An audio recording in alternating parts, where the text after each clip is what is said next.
Okay, yes, it is showing up in the right place. Awesome. Okay, so that's great. All right. Okay, yes, it is showing up. Okay, let me just dial in a couple of things here, and Sure. then if I want to share, I copy that. And just bear with me. It's going to take me about another minute. No worries. So put that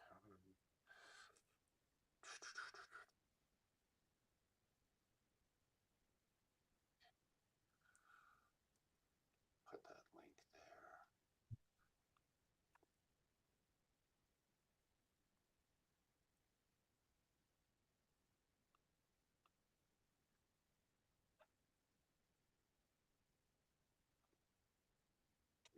there. Okay.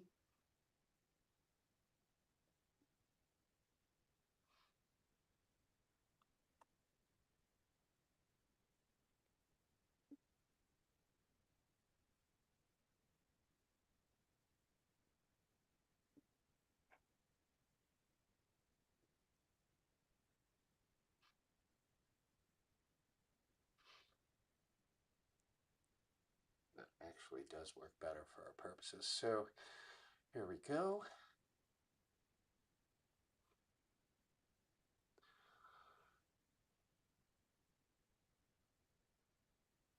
Okay, that should be good.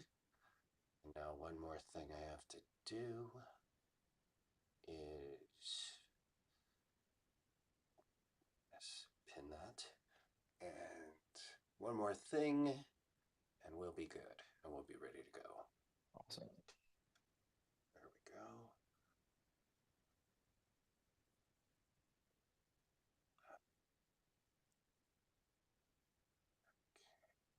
That is good.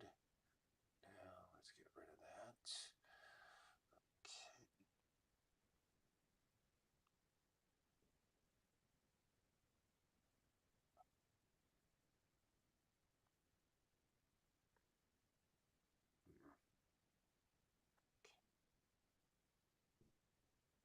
Okay. Last step.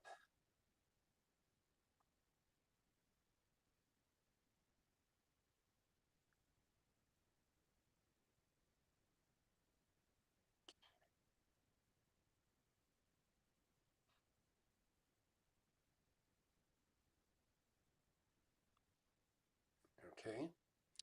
Now we're just about ready to go live. Cool. Okay.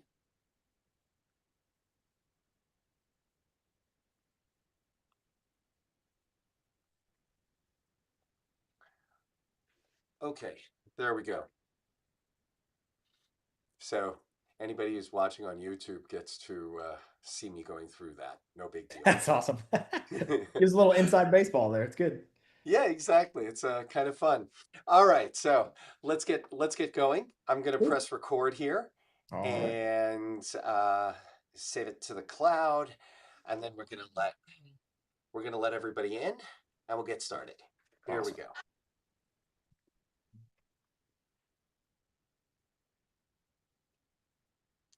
Well, I'm just gonna wait until I see everybody coming in now. This is so great.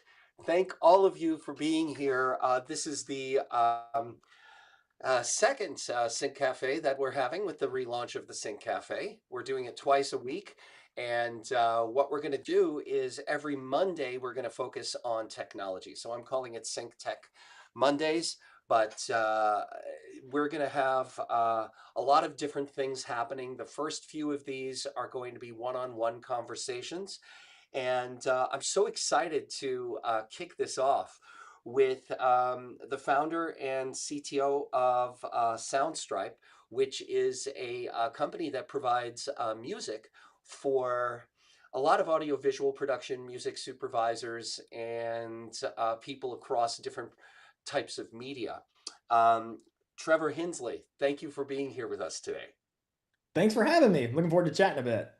Absolutely, me too. And I was so excited the last time that you and I had a chance to talk. We weren't able to do this fully at the AI and Sync Symposium a couple of weeks ago, but I wanted to do a deep dive with you on some of the applications of technology, and of course, that includes operational AI that are impactful and useful for people wherever they sit in our ecosystem, whether it's somebody who's a production editor, a music supervisor, a brand manager, an artist, or a label or publishing executive. And I think there's a lot of things that you're doing in particular, as well as things that are happening generally that we can talk about more broadly. So I'm really excited to have you here with me. Thanks again. Yeah, I this is an area of passion for me for sure, and hopefully I'll have something helpful to relay. But I'm I excited to chat.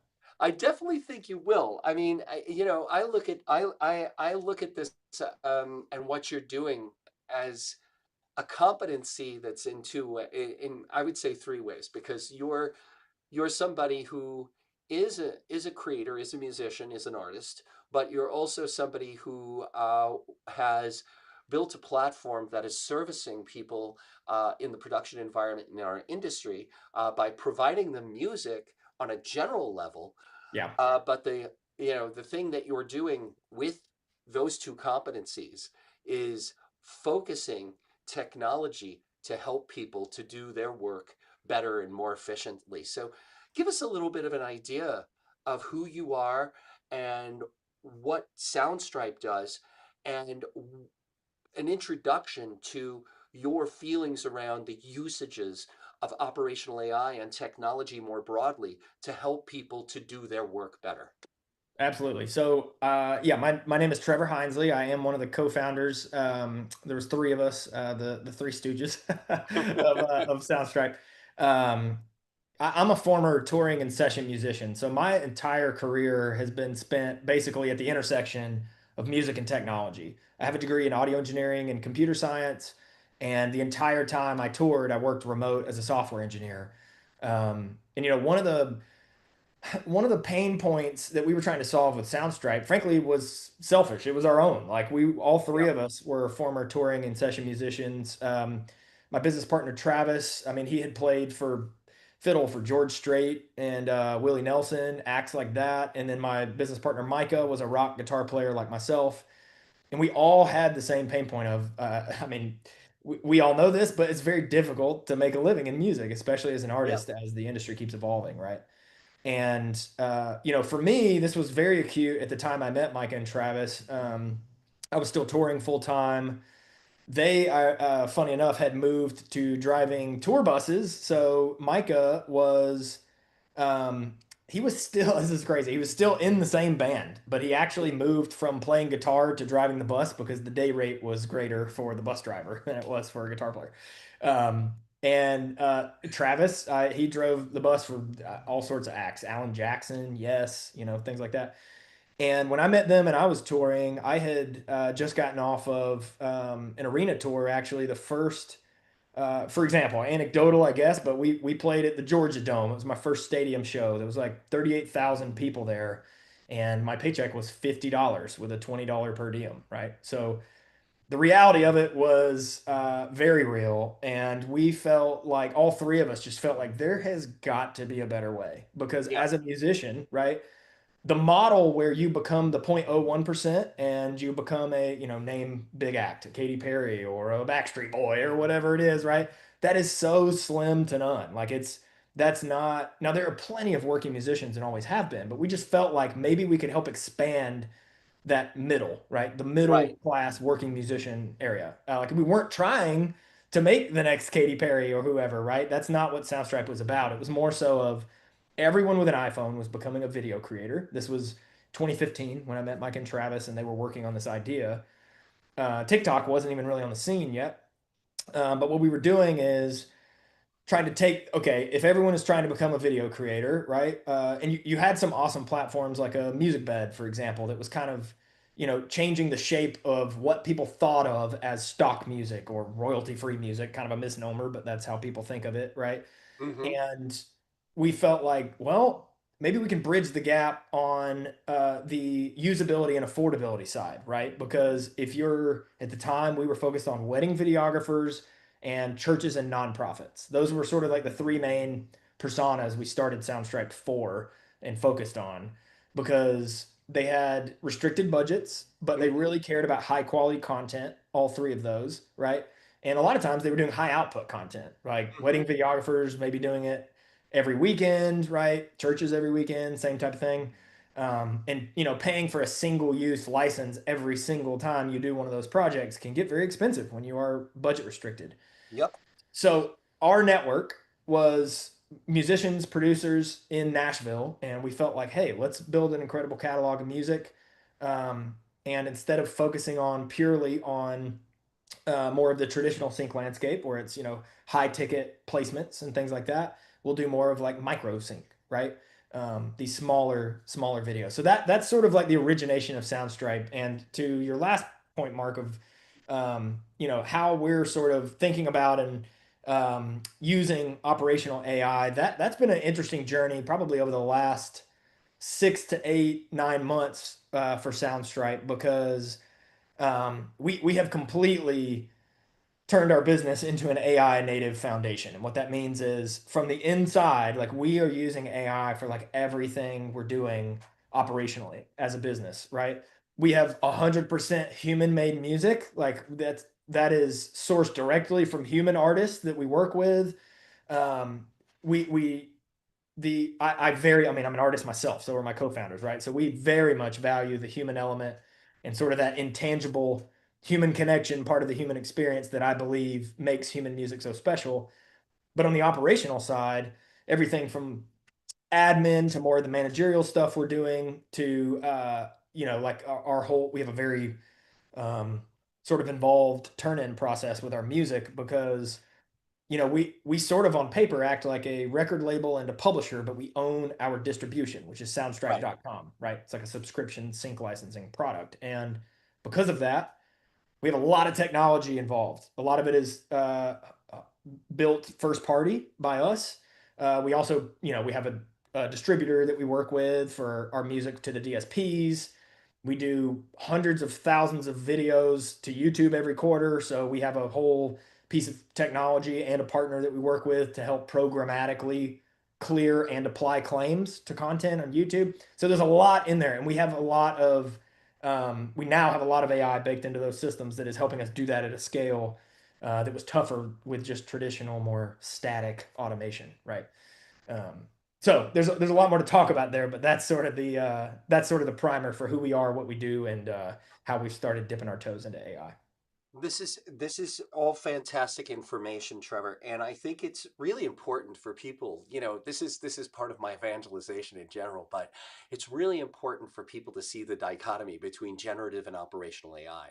Yes, Because when we talk about generative AI, like that's it's a quagmire that's being slowly sorted out, and right. it is, in the most part, detrimental. Not entirely, but like 90% detrimental to the creators. Whereas operational AI is something that's going to that opens, not going to, it's opening up new possibilities for people to make their work more efficient, to make it better, to make it more impactful, to make it easier to make connections between music and the people that use music in their productions. But before I get into any of that stuff, I want you to just tell people a little bit about Soundstripe, the business on the music side. Yeah. So, who do you serve? And if somebody is a rights owner, an artist with 300 songs, let's say, or is somebody who's just curious, how would they start to build a working relationship with you? Great question. So we have a few different ways we work with artists actually, and historically we've done everything from sort of like direct commission based, right? You can think of that like Hmm. work for hire type thing, where we, um, when we started Soundstripe, we operated more um, on a straight revenue share. So Hmm. basically, the problem was is that was actually problematic for both the company and the artist. And so what happened is, because when we were starting the company, we were bootstrapping it as broke artists ourselves, right? Like we Right. didn't we didn't have venture capital until we'd actually built a stable revenue base. So and again, we were working with our friends that were producers and artists and everything else. So we basically said, hey, if you'll supply the music here, we'll split everything 50-50. That's how we did it in the early days. Every subscription dollar that came in, we split it 50-50 based on the number of licenses or downloads that were happening. Almost Spotify-esque, right? Like it was the only way we knew to do it at the time when we were experimenting with a subscription licensing model. But pretty quickly, within the first year or two, we started having issues there. Not the least of which are, in let's take it down months, right? So like December when there's not a lot of weddings happening, and I mentioned that we started with wedding videographers, right? Company revenue goes down, so do artist paychecks. And so it's the opposite of a Christmas bonus when your paycheck's going down, right? So there's ways to fix that. You could accrue revenue, like different accounting methods and stuff. But those actually got tough too because another example would be like as an artist, you want to make stuff in that model that gets downloaded most heavily because you're getting paid based on the number of downloads, right? Right. But we may be asking you, hey, our customers really need, let's say, at the time we were doing wedding videographers, right? Hmm. Most of our customers were in the US, but we started expanding out. We had Indian wedding videographers that wanted more Bollywood music, right? And we didn't have much of that. And it was a small part of our customer base. So for me to go to an artist and say, you make great Bollywood, can you do more of that? They're saying, heck no, I'm going to make more of this uplifting stuff that all these US wedding videographers are making because it's my Right. paycheck, right? So the incentives were misaligned. And so we said, as we started sort of growing the business, the other issue is we would have artists sort of like, let's say they leave our catalog. Maybe they get a publishing deal somewhere and they want to take their catalog with them. They had that right under that model, right? The problem is if you go sign a new pub deal or you move distributors or something, then historically we all of the YouTube videos that were already uploaded with your music were then retroactively getting claims applied by your new partner, right? Yep. That's an issue for our business, like existentially, like we Yeah. can't do that, right? Yeah. So we needed more control over the music for both the genre thing I was mentioning and this YouTube issue that was fundamental. And we needed to sort of balance the stakes there as far as like it just wasn't the incentive structure, as I mentioned, right? Hmm. So we just said, hey, why don't we go out and start buying music? And so we did a work for hire model. But one of the things that drove me crazy, and this is a long-winded way of getting to your answer, Mark. One of the things that drove That's me okay. crazy as an artist was I I can't remember specifically if it was I think it was our record deal on the label I was on, or it might have been there was another band I toured with for a while where I was a fill-in and they had a deal with one of the larger, I don't know if it was a major, but it was a big label. One of these contracts, I can't remember, was 108 pages, right? And no, I mean, I don't care if you're the attorney that wrote it. No one fully understands that thing, right? There's way No. too much nuance and variability in a contract that large. And even if you sit down and go line by line with every artist you sign, they're going to glaze over, right? So Oh, absolutely. 100%. I just Yeah. felt like that we didn't want to do that. So our deal with artists was literally one page, and it was we're going to do a buyout, right? I would Yeah. have wanted to know that as an artist. Right. We're going to buy 100% of the rights on both sides. However, we opted to do a buyout, but they could still keep the songwriting royalties that were generated on the performing rights side. So we felt like they wrote the song, they deserve to have that. So we're going to manage it, admin it, control it for easeability, right? But Right. they're still going to get that check. That has worked out well because we're able to pay up front. They can give Right. us songs.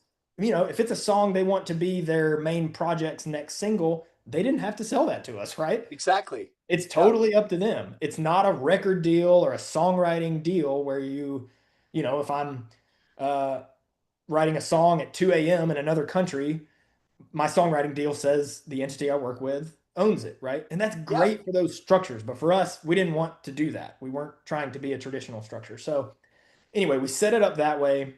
That has worked really well for us. But it has evolved to where we worked with hundreds of independent artists all over the world. We have worked with artist managers that may represent multiple artists, right? Hmm. We've also worked, we do song sync camps that we put on ourselves and we host ourselves. We bring in the artists. we do those. Um, and then more recently, we did a first of its kind deal with Warner Chappell Production Music where we represent their catalog as a subscription add-on to our Right. core product in our platform. So the ways in which we work with people is varied, and there's myriad sort of like different deal structures we've done based on the party and what we need and all that kind of stuff. Right.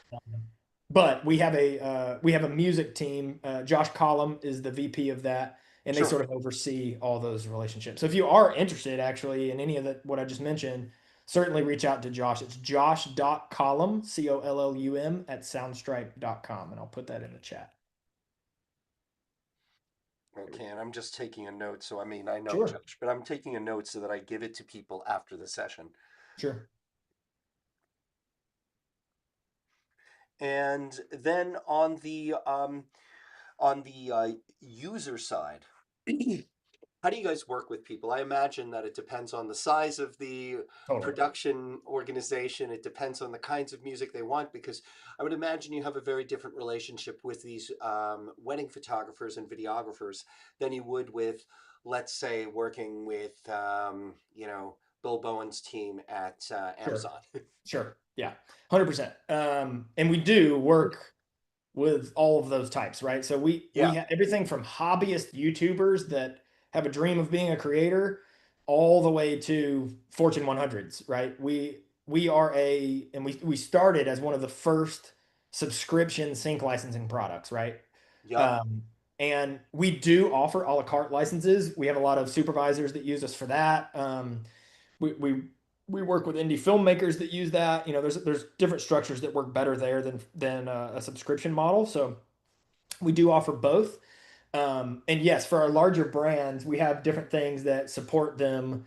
Uh, for example, like indemnity, right? We have different levels of indemnity that basically ensure them if they have any copyright issues with our music. They should never, because we do a multi-level layer of clearance before we even buy the content that we represent.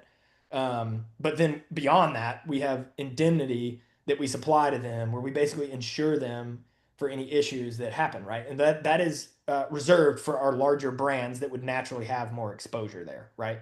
So those deal structures are quite a bit different than like a Of self-serve course. model that's $20 a month, right, for a wedding videographer or whoever. So those models are varied and far between as well, though. We have sort of like mid-tier clients that may be 3 or 4 person agencies, right, that Right. do stuff for larger brands. We have plans that support client clearance like that. Maybe you're not Nike, but you're working for them in some way.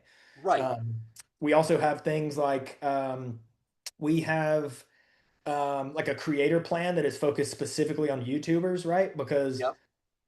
obviously, if you're like a Mr. Beast, that's a whole other thing. But there Yeah. are plenty of YouTubers that, yes, they're making ad revenue from YouTube, but that may be wildly different than, um, like a brand putting a YouTube video up. So we have that. And then another area in the middle that we see a lot of, right, is sort of like freelance editors. They Yeah. may they may work for one of these agencies. They may be a wedding videographer on the weekend and then like doing videos as part of like a marketing team at a brand during the week.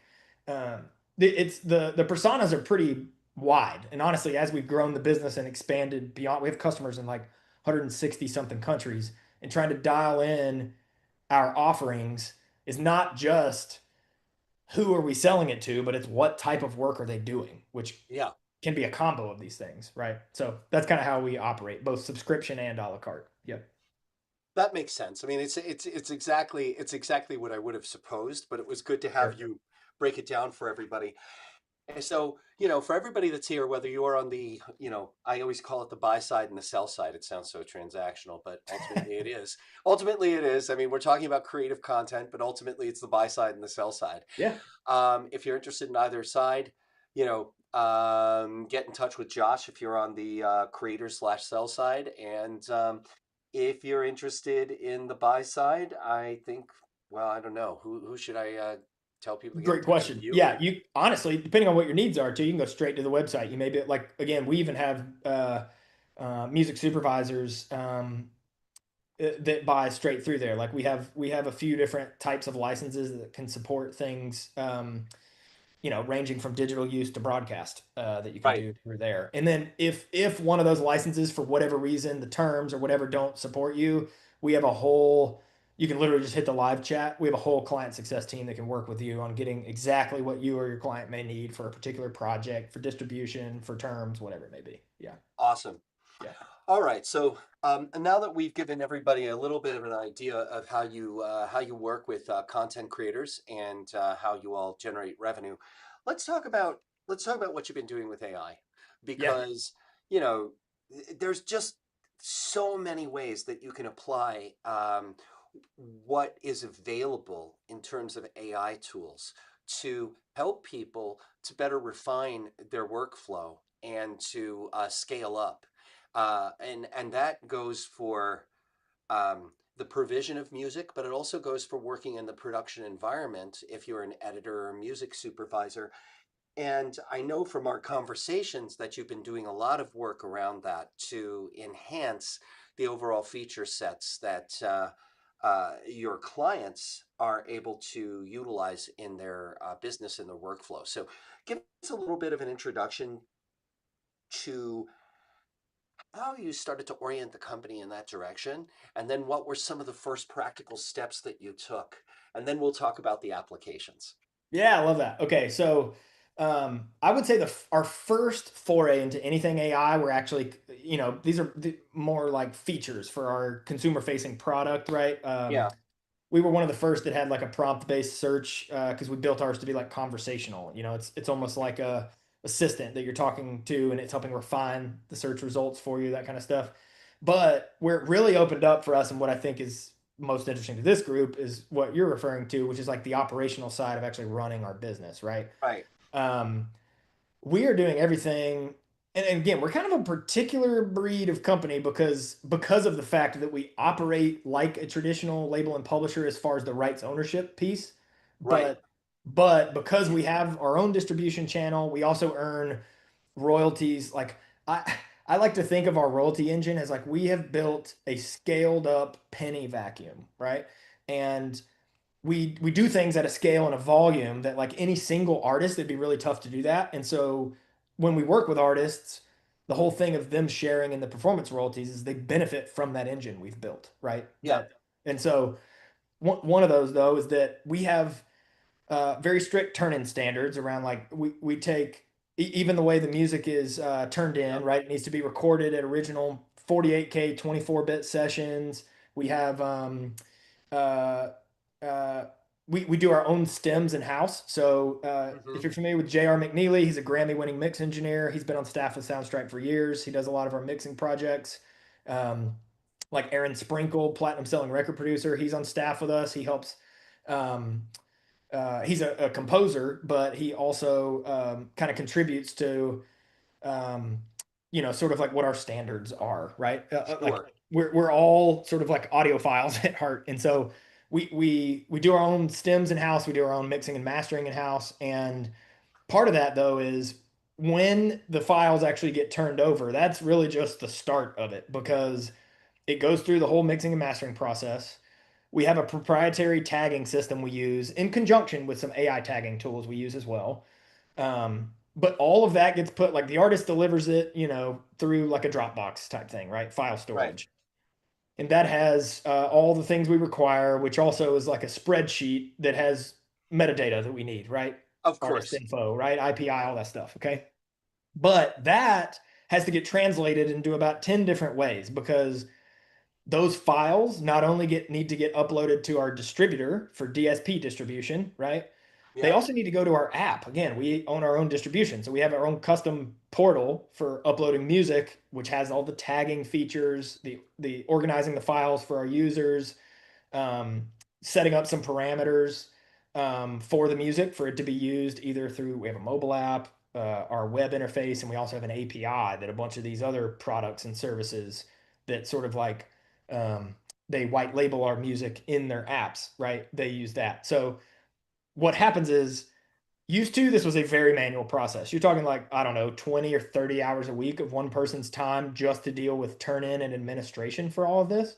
Hmm. It is now basically 100% automated. From the time the artist sends anything over, everything downstream is automated, including taking that one metadata spreadsheet, putting it into a master turn-in sheet we have of our entire catalog, transposing that into formats that Sound Exchange needs, that our PROs need, all the registration, the copyright office, all this stuff. And then from there, the files get uploaded directly to our app and then to our distributor. All of everything I just said is now basically automated, right? Using AI tools. That's one example of ways that we went from. What was cool about that too is one of our team members, she kind of took the bull by the horns here, built out a ton of automation there, and is actually able to help. Her work was heavily sort of admin, managerial focused beforehand. She had roughly, let's say, 10 hours a week of her time that she could focus on more like strategic thought leadership things for her areas of the business, right? How do we make this more effective? How do we drive better ROI, right? Is there something we Yeah, could be doing on the Q sheet side that she could focus on and help with, right? She just didn't have the time for that before, right? Now she 100% does. And she's already actually spun up some major initiatives within the company because we have given her time back to actually focus on, from a first principles standpoint, how do we make more money with this music for ourselves and the artists we represent, right?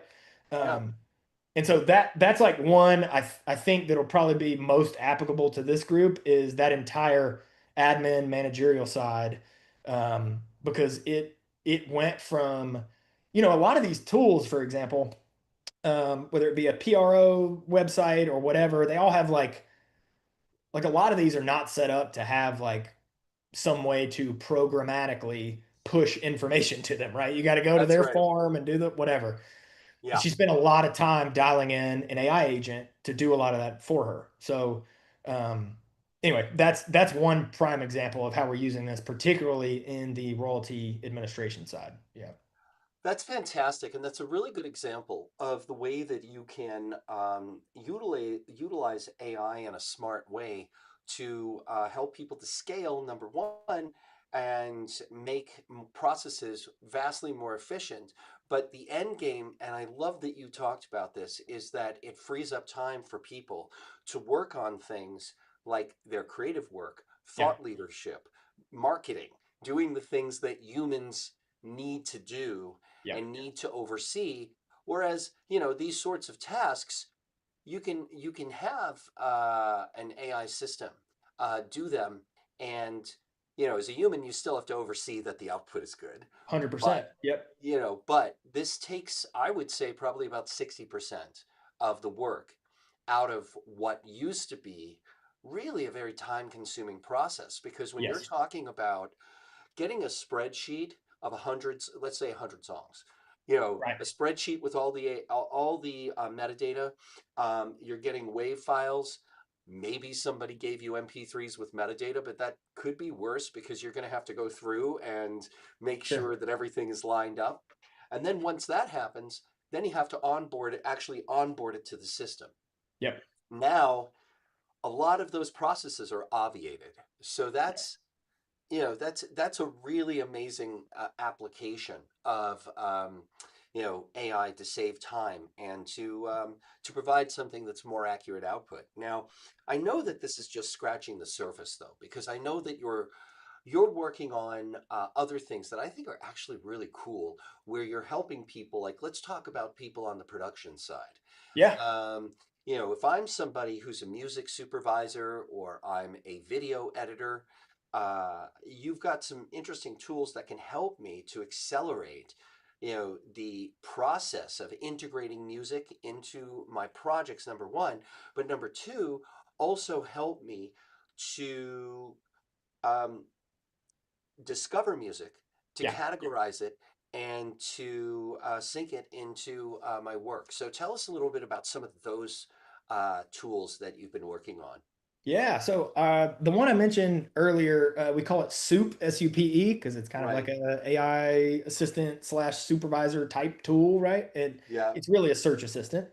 Um, that was one of our first sort of AI oriented builds. We also had one where we had a like a proprietary system that acts as like a similar song feature where you find a song you like, it'll show you others that are like sonically similar for different reasons.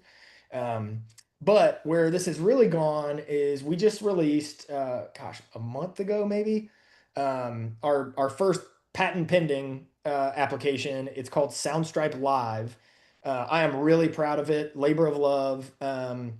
It acts as a. This is going to sound very buzzwordy or fancy, but the best way I can describe it is it's like an ambient AI creative assistant. So effectively, it is like a essentially it's there with you, right? So you are let's say you are editing a video, working on a project. This is particularly helpful for, mentioned the production side for editors. So let's say they're in a project. You turn on Soundstripe Live and you point it at whatever you want. It can be the window you're working in. You can show it your whole screen if you want, but it uses that as context, just like someone sitting in a chair next to you, right? Um, and while you're working on your project, it is refining a list of music recommendations for the project you're working on. It's very powerful.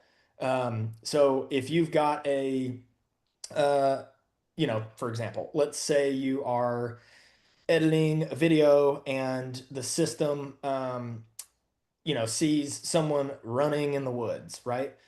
Well, that could be a few different things, right? You could be working on a horror movie, but it could also just be like a shoe commercial or a romance scene where two lovers running to each other at the end of a movie or something, right? This sort of tries to derive context from what you're working on. And we've got a ton of things that are coming to this that we're adding to it later. But the idea is instead of historically, what an editor would have to do, they have some idea in their head, either before they start editing, during the edit, or after, where they have to leave what they're doing. Most of the time, it's while you're editing. Leave what they're doing, get into a mode of searching through music, right? Try to slice and dice filters and whatever else to find the right song, bring it into the project, chop it up, see if it sounds right. And if not, go Yeah, back to the drawing board. exactly. Okay. Yeah. Yeah, it's And very time consuming. it's incredibly time consuming. And the truth is, you probably do that three, four, five times, if not more, before you settle on the thing, right? 100%. Yeah. 100%. And so what this does is this is completely agnostic of whatever application you're working in. What I mean by that is you could be using Adobe Premiere Pro, you could be using Final Cut Pro, you could be using Canva and just editing an ad in there, like a marketing video, right? Whatever you're using, this sits on top of all of it, and you just drag, if it's recommending music real time based on what it sees.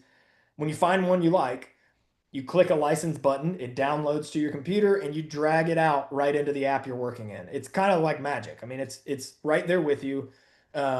And it's effectively the same, a lot of the same technology that we're using for Soup, that AI search assistant, but it's real time and it's taking visual cues from whatever you're working on. So um, again, this is one I'm really proud of, and it's probably our biggest step out into more like um,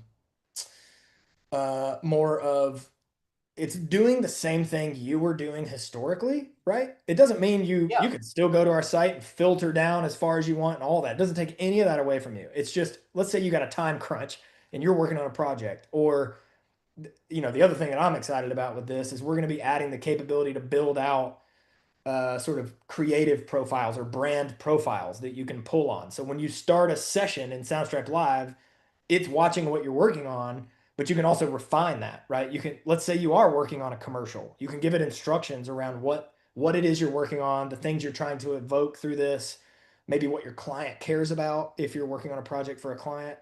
Um, Really, it's just trying to stop breaking you out of the flow while you're editing or working on a project, and also speed up the process that you've historically done.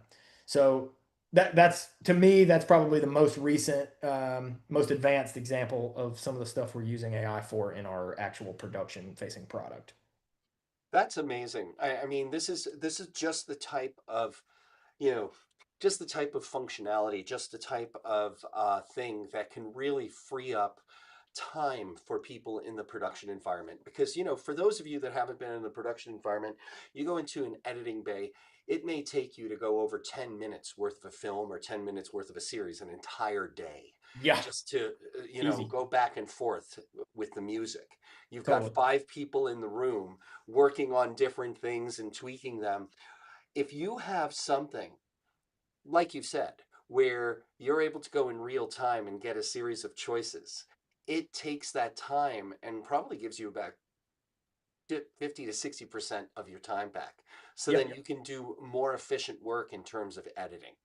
It 100%. really is very, it really is a very cool application of what we can do. And I'm excited to see, I'm excited to see how this evolves. And, from what you've done, what has the feedback been on this so far? Yeah, we've gotten great feedback actually, and some of our what we've noticed for the tool in particular, right? It's set up to where whatever subscription you're on, I mentioned, we have a subscription offering, right? Whatever subscription you're on, anything you license through Soundstripe Live is tied directly to your account, including the subscription terms of whatever plan you're on, right? So, um, the feedback we've gotten so far is that people seem to love it because this is a new workflow, right? Like again, Yep, historically, you kind of have to break out of whatever you're doing to go find music or bring it. And now we've gotten closer to this in the past. We have a plugin or extension for Adobe Premiere Pro. So within Adobe Premiere Pro, you can search and filter music. It can like, amazing. you can preview and it'll snap to your playhead while you're on the timeline, that kind of stuff, but it's still you're still having to search and filter through music, right? Yep, And sort of break out of what you're doing. And this is sort of the next generation beyond that is like, okay, and especially for this is why I'm excited about some of the coming capabilities with brand profiles or creative profiles is let's say you're a supervisor yourself, right? You may be responding to a brief or a clip you've been given or whatever. yeah, This gives you the ability, we're going to continue adding features to help to where you should be able to steer this as much as possible, just like you would an assistant that you're working with, right? Like that's exactly. the Yeah. whole benefit of it is just to give you time back, help you do what you do best faster. And hopefully to become, I mean, we hope that it becomes a key part of people's workflows. And that to me, the feedback we've gotten shows that that's what people are excited about. That's how they're using it. It's just a new way to work with music in an audio or visual project like that. Amazing. And are there any other tools that you're working on or anything else that you want to talk about in particular that you think is really cool for either the buyer or the sell side that we haven't Yeah. discussed? No, it's a great question. We do like one thing internally that we have. Look, I mentioned the woman on our team in the music side that built some of this really cool automation for the royalty administration stuff, right? Yep. But there's another member of our music team that sort of sits in the royalty collection side, right? And they have actually taken, we do have a data team on staff that historically we had built out sort of like a data warehouse of all the revenue that we're generating across our music, across all of these ecosystems, right? Right. There's the DSP streaming royalties, there's the publishing statements, there is YouTube Content ID revenue, there is our own subscription licensing product, how obviously like whether it's ad hoc licenses or sort of the share of the pool of downloads in the subscription side. There's like Hmm. all this data around how our music is used, right? And that kind of makes up the penny vacuum I mentioned before, right? Yep. But historically, it's been really hard to sift through a lot of that stuff because it's so much data, right? And asking questions about that can be tough, especially to know that we're getting the right answer from it, right? Because unless you were a data scientist or a skilled data analyst, there were only a few people on the team who had enough wherewithal of our data warehouse to actually be able to ask those questions, Of right? course. Yeah. Right. So what our data team had built was a proof of concept we called the song LTV dashboard, and LTV meaning lifetime value. And the idea was from the time we purchase an asset, a copyright, right? We wanted to be able to track all of the revenue that comes in for that uh, time stamped back to the beginning of time when we purchased it. So we're basically be able to, map out a timeline of revenue generation across every song and then be able to slice and dice that across genre, per artist, per whatever, right? Like again, it's like a business intelligence tool, right? Yep. Um, Historically, that was just a sort of siloed, almost single function tool, like a dashboard that we had access to internally. Well, the royalty collection, the person on our team that deals with a lot of royalty collection took that. And again, we've been doing a lot of training internally, learning and development, across the company. I've been going into individual departments. I've been doing company-wide workshops. We've been doing a ton of hands-on AI to try to make everyone on the team just as effective with AI as our software engineers are, right? Right. Which is a big bar, frankly. These are It very is. technical Yeah. people, right? And trying to get people from, oh, I use ChatGPT as a fancy Google search to, oh, half my job is automated, so now I have new things I can do, right? That's a way different bar. Of So course. but I'm happy to say that like we are on our way there. And like our company, again, take this royalty collection individual, right? They built out a full application around the idea of this proof of concept song LTV dashboard to where anyone in the company can go into this tool. It even has an AI agent built in where you can ask it questions about the catalog, about an asset, about whatever. You can you can do much more granular analysis of individual songs, of filtered sets of songs, again, albums, EPs, artists, genres, whatever. And this was a non-technical person that built this tool. And we have workflows internally for quality control. We want to make sure if someone builds a tool like that, that it can actually be used and that the numbers are trustworthy, right? Yeah.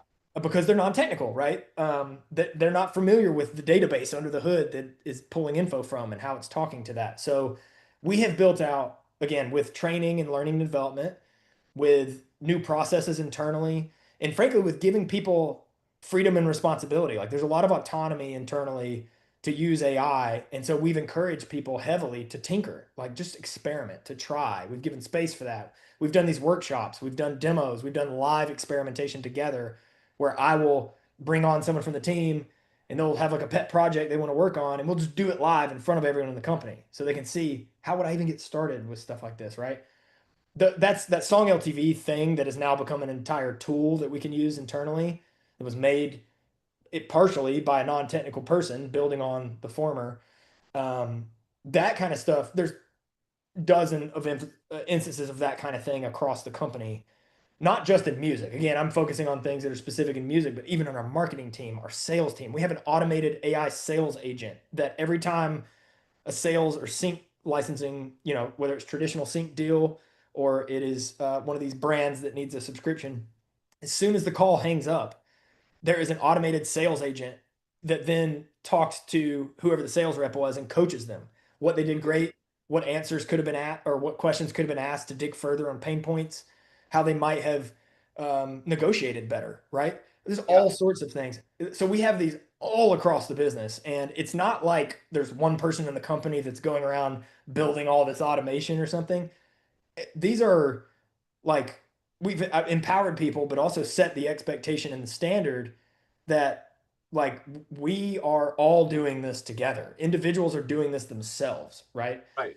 Um, that to me has been it's been awesome to see people flourish and like there were certainly people in the org that were more skeptical than others, right? Of Were more course. concerned than others, understandably. But we did this very people first, and we basically said like, here's where we're going. We want everyone rowing in the same direction. And I can think of even the ones I'm thinking of in my head that were initially more skeptical are like talking about how much fun they're having now. Like I haven't had this much fun in working forever because I get to do new things. I get to like I'm Yeah. more effective than I've ever been. I'm able to think about stuff that I never even had time for. The backlog I used to keep of stuff we should get to is now empty, right? Because I got Yeah. through, I have time to get through all of it. So that to me, the song LTV thing is one example, but that to me has been one of the more encouraging and empowering things that I've experienced kind of going through this journey with the company. Cool. And then I'm going to shift this for okay, this is going to be my last question, and we'll see if we have a question or two from the audience. But my last question for you is just in terms of advice to people in their application of AI, what do you think are from your perspective, the top three things that they can do to integrate AI into their workflow, whether you're a buyer or a seller, in a Sure. way that is going to help them to release time that they can then devote to doing more creative things? This is a great question. This is and I'll give the caveat here, right? That like, uh, AI is very new. It is still very we're even still figuring out how best to work with it, right? And as Of you all course. know, to Mark's point earlier, you have to check the work. You are still the expert and all of those things. So anything I say, please don't go give it access to your bank account and then it send out a bunch of payments that you weren't prepared for and then call me about it. So I'll say, right, because there's, great power, great responsibility, right?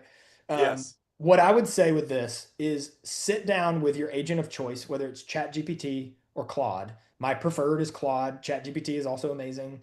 Sit down with it, just tell it like, and you can even say, hey, I want to build out an AI brain together. I'm going to give you all the info I can give you about me, how I work, what I care about, the standards I'm held to at work, um, what my goals are for this quarter and this year, whatever, right? And then work with it and say, I want to give you all this info. I want you to document this in a place where we can pull it up together, right? You can use a project in ChatGPT or in Claude if you're familiar with that, and then just go back and forth with it and say, now, I'm going to tell you everything about how I work, what I'm good at, what I'm not good at, where stuff falls through the cracks, where I would hope for, you to be able to help me be more accountable to my work, whatever it may be. You can ask the model to help you use the model. And when I say model, I mean ChatGPT or Yeah. Claude. You can literally do all of that and then say, okay, now that you know all this about me, or if you still need to fill in gaps, ask questions. You can literally tell it that, right? But how do you think I could level up using you? This is you asking this to ChatGPT or Claude. You can literally say, advise me on ways where I can take more advantage of AI in my day-to-day work. Like, where could you be helping me? What could be off my plate that I'm not even thinking about, right? And by spurring that kind of conversation, it will inevitably ask you more questions about, well, let's talk about what your day to day looks like. What do you do first thing when you get to work, right?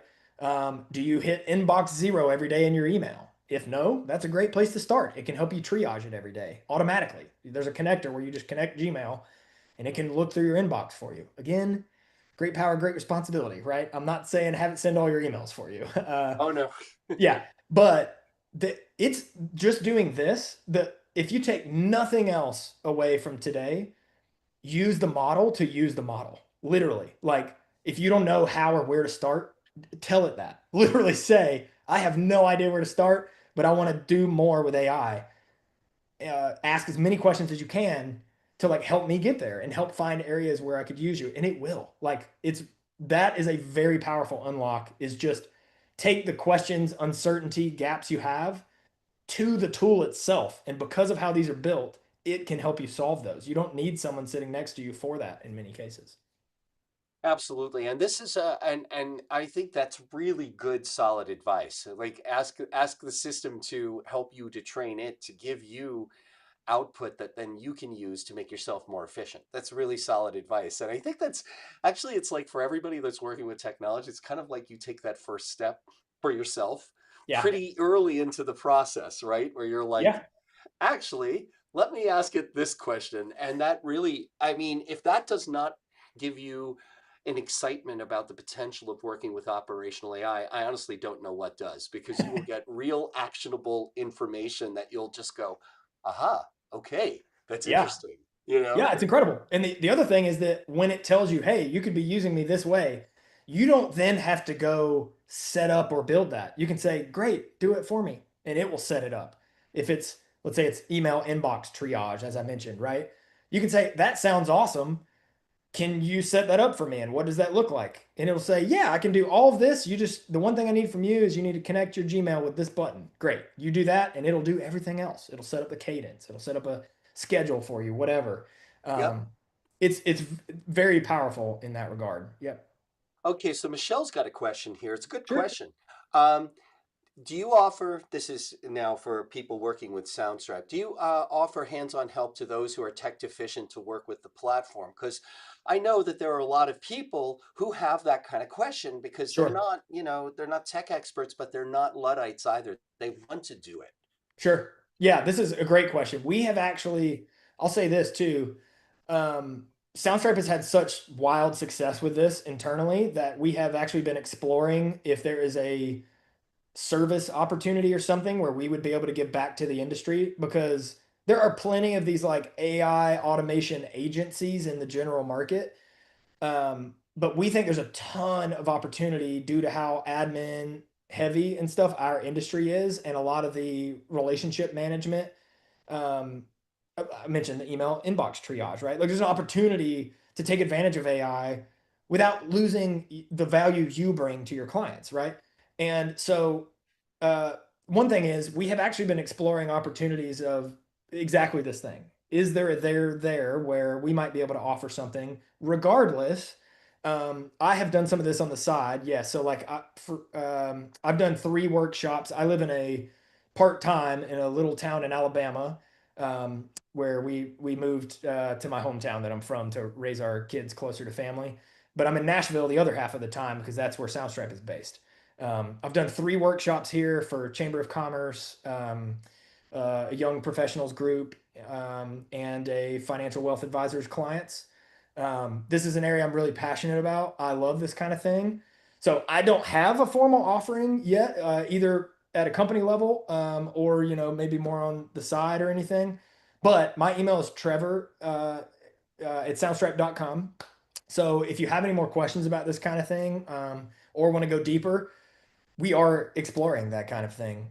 So I would love to talk to you more. Awesome. That is a great way to wind things up, Trevor. And certainly, I'm going to put the video archive out on our Sync Cafe page.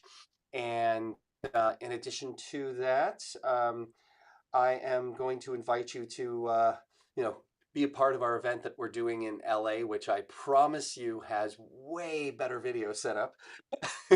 That's awesome.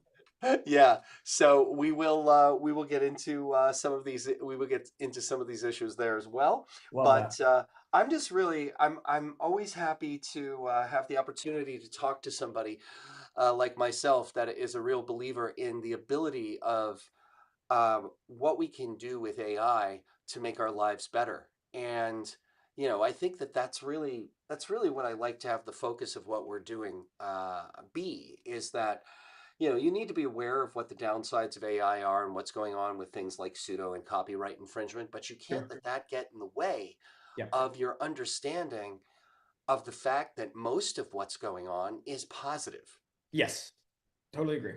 Totally Yeah, agree. I mean, that the side of the Suno stuff, like all that is already. I mean, there's litigation, there's everything that is happening and being figured out.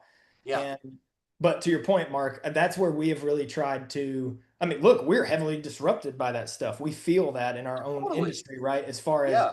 if nothing else, then the perception of it. Like, what does Gen AI music mean for sync licensing, like all this stuff, right? But we have chosen to focus on the areas where we can derive benefit from it. And that's what I'm passionate about is to help others see that same thing because there is gold in them are hills for us to find on the operational side, 100%, 100%. And as far as it goes with the generative AI stuff, I mean, look, there was you can read if you guys go to, you see what I've written about it, you can see my take on it, but basically, the larger take here is that like you said, there's ongoing litigation. There was just what I consider a very significant case in Germany that was Yeah. decided that has Yep. implications in Europe certainly, but also worldwide in terms of what's going to happen next. But the bigger conversation is not, oh, let's kill Suno, let's get Suno to pay money. Yes, that is going to happen. They're not going to Right. get killed, but they are going to have to pay money and equity. That Right. is going to happen. But the bigger conversation is how do we build a remuneration model for the Mm, training of the yep. of the generative AI services Yeah. with people's content because the genie's already out of the bottle. You're not going to put back in the fact that they did use everybody's music to train their models. You have Yeah. to now say, okay, so we know this. Now let's build an operational AI system that can detect the amount and the type of usage Right. of training materials within that particular song or within that particular group of songs. And then from there, you can build out something that can potentially be another avenue of payout from the PROs. Correct. That's what's going to happen, but it's going Yes. And to take there's already years. yes. There's a few parties working on that too. You got like musical AI, Surreal, Yeah, some of these others Surreal that is are doing it. yeah. Yeah. Yeah, 100% agree.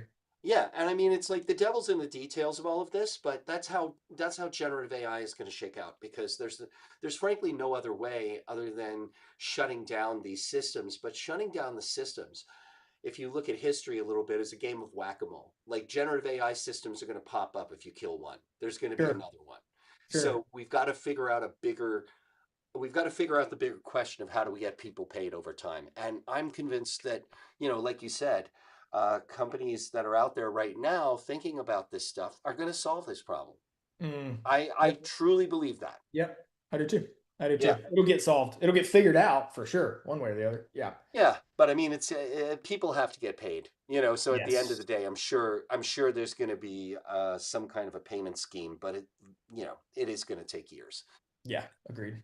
All Agreed. right. Well, thank you so much. I appreciate this, Trevor. This was fantastic, and I'm really excited to see what's next from you guys. You really are doing some great work. Well, thanks, Mark. Look, I really appreciate the time. And like I said this in the chat a minute ago, thank you all for letting me blab. I hope it was helpful. And please reach out if you have any other questions. I mean, I'm just passionate about helping people see the value here because we've had such great success with it. And I hope to like, if I, one more thing I'd leave you with is don't it's okay to feel intimidated about all this, but the truth is like even the thought leaders in the space, no one has AI figured out right now, right? So just tinker. That's that tinker and ask it to help you. The biggest advice I could give. Yep. Honestly, as somebody who's spending like half of my time these days working on an AI tools, I've got to say the same thing. It's like things will come up, scenarios will come up where you're like, I didn't think about that usage case. This is actually really an interesting thought exercise. Or you'll Totally. see the AI do something that you didn't necessarily ask it to do, and you're like, wait a second, let me see what it's trying to do here. And then Yep. that's another avenue of thought. It can be really exciting. All right. So with that said, we're going to wind things up, everybody. I want to thank you for being here, and we will be back on Friday. So we will be speaking again about metadata, and I may bring in the head of music export Poland to have a chat with me because he's an interesting guy. They're doing a lot of interesting stuff over on that part of the world, and he's a bit of a metadata expert, so we could have an interesting person joining us. But with that said, if you want to support the cafe, I've got a contribution link here because it does take me a little time and effort.